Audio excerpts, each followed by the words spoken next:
শিবিরের যে রাজনীতি, এরা ইসলাম ধর্মের আড়ালে একটা নোংরা রাজনীতির খেলা বাংলাদেশে ওরা খেলতেছে। জামাত ইসলাম এর সাথে আসলে ইসলাম শব্দটা যায় না।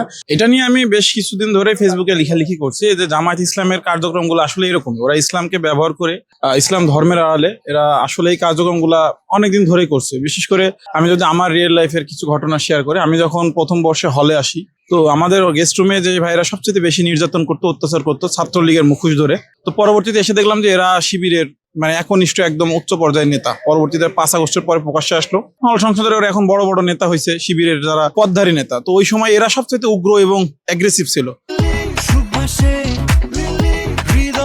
শিয়া বাটার ও ভিটামিনে সমৃদ্ধ লিলি বিউটি সোপ, তারুণ্যময় উজ্জ্বল ত্বকের জন্য।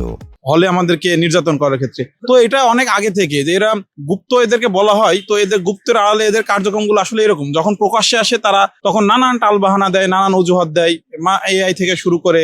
যেমন গাজী নজরুল ইসলামের ঘটনায় আমরা দেখছি, প্রথমে তারা একটা সামনে ইয়ে নিয়ে আসলো, ক্লু নিয়ে আসলো যে এটা হচ্ছে এআই। পরবর্তীতে যখন এটাও মিথ্যা প্রমাণিত হলো, তখন তারা বললো যে আমাদের নেতা এই মেয়েকে বিয়ে করছে। তো আসলে বিয়ে করলো এখানে যে একটা মানুষের রুচির ব্যাপার, যেখানে তার বয়স এবং সেই মেয়েটার বয়সের কিন্তু অনেক গ্যাপ। যদি বিয়েও করে তারপরও তৎকালীন সময় মেয়েটির বয়স 18-র নিচে, এটা একটা বাংলাদেশের আইন অনুযায়ী অপরাধ। এবং তারা সে একজন সংসদ সদস্য হিসেবে যে অপরাধটা করছে অবশ্যই এটা ঘৃণ্য অপরাধ। তো জামাত ইসলাম আপনি যে প্রশ্নটা করছেন যে এটা জনগণ কি হিসেবে দেখছে, তো আমার কাছে মনে হয় যে বাংলাদেশের জনগণকে আর নতুন করে কিছু বলার নাই। বাংলাদেশের জনগণ অনেক আগে থেকেই বুঝতে পারছে যে জামাত ইসলাম এবং শিবিরের যে রাজনীতি, এরা ইসলাম ধর্মের আড়ালে একটা নোংরা রাজনীতির খেলা বাংলাদেশে ওরা খেলতেছে। আসলে জামাতের নামের সাথে ইসলাম শব্দটা আসলে কতটুকু যায় আপনারা বিবেচনা করবেন, কারণ তারা মুখে কি বলে আর কাজকর্মে কি বলে।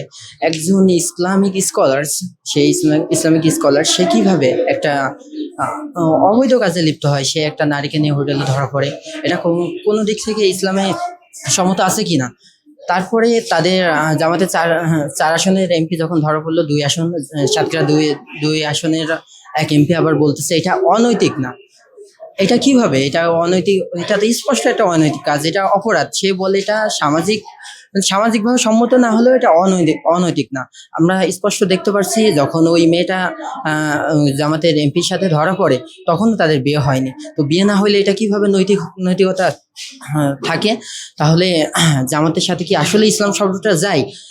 এর আগেও আমরা শিবিরকে দেখছি একটা মেয়ের সাথে অনৈতিক কার্যকলাপ করে সে নিজেই আত্মগোপনে চলে গেছিল। তারপরেও তারা এটা সম্পর্কে কোনো কিছু বলেনি, এটা তাদের ভুল হয়েছে এমন কোনো কিছু স্বীকার করেনি। তো আমি মনে করি যে জামাত ইসলাম এর সাথে আসলে ইসলাম শব্দটা যায় না।